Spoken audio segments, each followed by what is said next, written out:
Hi friends, welcome to my kitchen. இன்னைக்கு கோதுமாவும் தேங்காயும் பழமும் வச்சு ஈஸியா பண்ணக்கூடிய ஒரு ஸ்நாக்ஸ் ரெசிபி தான் உங்க கூட ஷேர் பண்ண போறேன். இது ஸ்டீம் பண்ணி தான் பண்றோம். ரொம்ப டேஸ்டியா இருக்கும். இது எப்படி பண்றதுன்னு பார்க்கலாம் வாங்க. ஃபர்ஸ்ட் இந்த பழத்தை கட் பண்ணி மிக்ஸி ஜார்ல போட்டுடலாம். இது அரைக்கிறதுக்கு தாங்க.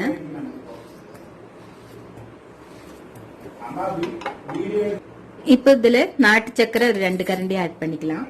நம்மளுக்கு இனிப்பு எவ்வளவு வேணுமோ அதுக்கு தகுந்த மாதிரி ஆட் பண்ணிக்கோங்க. பழத்திலே இனிப்பு இருக்கும், அதனால நான் இப்ப 2 கரண்டி ஆட் பண்ணிருக்கிறேன். இது நைஸா பிளெண்ட் பண்ணிட்டு வந்துடலாம். இப்ப இது வந்து ஒரு பவுலுக்கு டிரான்ஸ்ஃபர் பண்ணிக்கலாம்.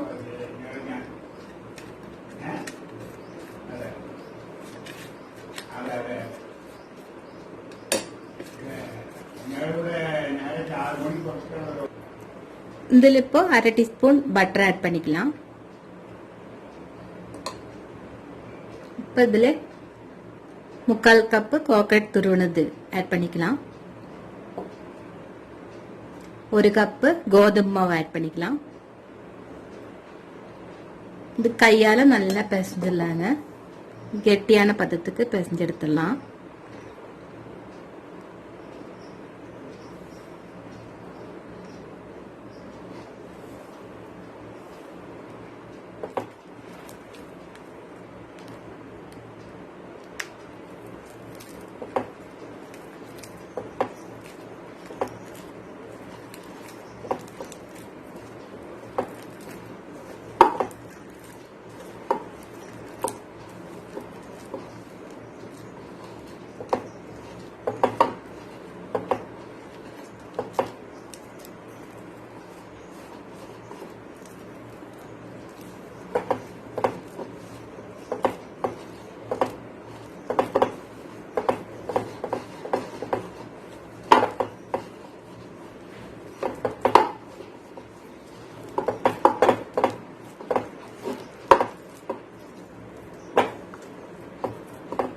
மாவு இந்த கன்சிஸ்டன்சி இருந்தா போதுங்க. அப்பதான் நம்மளுக்கு நல்லா ஸ்ப்ரெட் பண்ண வரும். எக்ஸ்ட்ரா தண்ணியா எதுவும் ஊத்த வேண்டாங்க. பட்டர் வந்து ஆப்ஷனல் தான், உங்களுக்கு வேணா போட்டுங்க. கொஞ்சம் ஷைனிங்கா இருக்கும். இலையில போட்டுட்டு அந்த பட்டரோட ஸ்மெல்லு கூட வரும்போது சூப்பரா இருக்கும். இதுல கொஞ்சம் ஏலக்காய் தூள் ஆட் பண்ணிக்கலாம். ஒரு 1/4 டீஸ்பூன் அளவுக்கு ஏலக்காய் தூள் ஆட் பண்றேங்க. இது மாவு பிசையறதுக்கு முன்னாடி ஆட் பண்ணிங்க, நம்ம மறந்ததுதான்.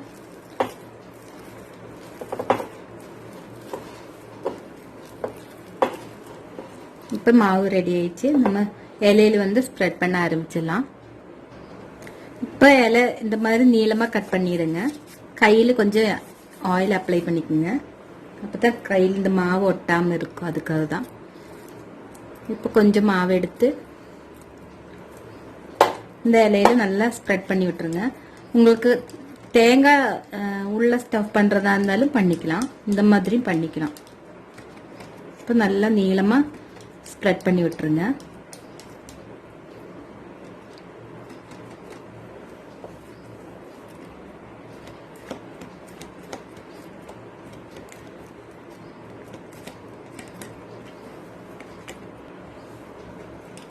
ஒரே தின்னா ஒரே அளவுக்கு ஸ்ப்ரெட் பண்ணி விட்டுருங்க.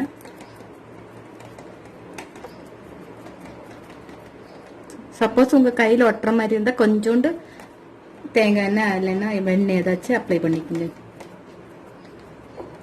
இந்த மாதிரி ரொம்ப ஹெல்த்தியானது, பசங்களுக்குலாம் ரொம்ப பிடிக்கும். செஞ்சு கொடுத்துட்டு உங்க கமெண்ட்ஸ் எனக்கு மறக்காம சொல்லுங்க.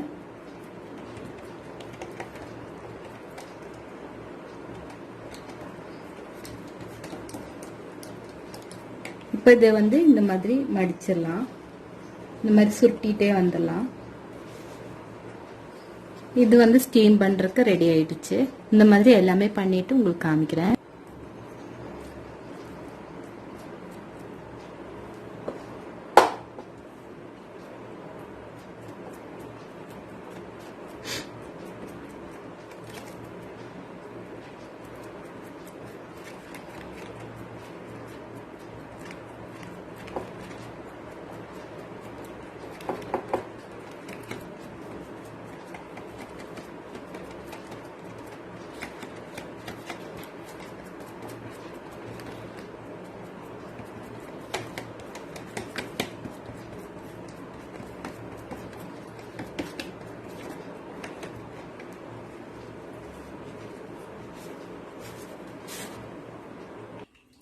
இப்போ எல்லாமே ரெடி பண்ணியாச்சுங்க. ஸ்டீமரில் ஒரு 10 நிமிஷம் பாயில் பண்ண வச்சிடலாம். தண்ணி நல்லா பாயில் ஆயிடுச்சு. நம்ம ஒவ்வொன்றா வச்சிடலாம். இதில் ஒரு 10 நிமிஷம் போதுங்க, நல்லா வெந்து.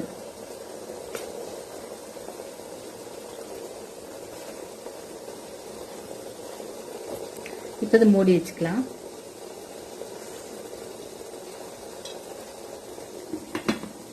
பத்து நிமிஷம் கழிச்சு ஓப்பன் பண்ணிட்டு உங்களுக்கு காமிக்கிறேன். இப்போ 10 நிமிஷம் ஆயிடுச்சுங்க. இந்த பார்க்கலாம். பாருங்க, நல்லா வெந்திருக்கு. ஆஃப் பண்ணிடலாம் அடுப்பு. சீக்கிரம் ஆயிடும். இது நீங்க வந்து நேந்திரம்பழம் மட்டும் இல்லைங்க, எந்த பழம் வேணும்னு யூஸ் பண்ணிக்கலாம். நேந்திரப்பழம் ஒரு பெரிய பழத்துக்கு 1 கப்பு கரெக்டா இருக்கும். அதே சின்ன பழமா இருந்தால் 2 எடுத்துக்குங்க, கரெக்டா இருக்கும். இப்போ இது நம்ம வந்து மாற்றி வச்சுக்கலாம். இந்த மாதிரி தான் இருக்குங்க. ஓப்பன் பண்ணி காமிக்கிறேன் பாருங்க. இந்த மாதிரி ஆறுனா சூப்பராக இருக்கும். ரோல் மாதிரி இருக்கும். உங்களுக்கு தெரியும் நினைக்கிறேங்க. நல்லா வெந்திருக்கு, சூப்பராக வந்திருக்கு. எல்லாருக்கும் இந்த ரெசிபி பிடிச்சிருக்குன்னு நினைக்கிறேங்க. பிடிச்சிருந்தா லைக் பண்ணுங்க, ஷேர் பண்ணுங்க. என்னோட சேனல் புதுசாக பார்க்குறவங்களா இருந்தால் மறக்காமல் சப்ஸ்கிரைப் பண்ணுங்க, லைக் பண்ணுங்க. இந்த வீடியோ பார்த்ததுக்கு ரொம்ப ரொம்ப தேங்க்ஸ்.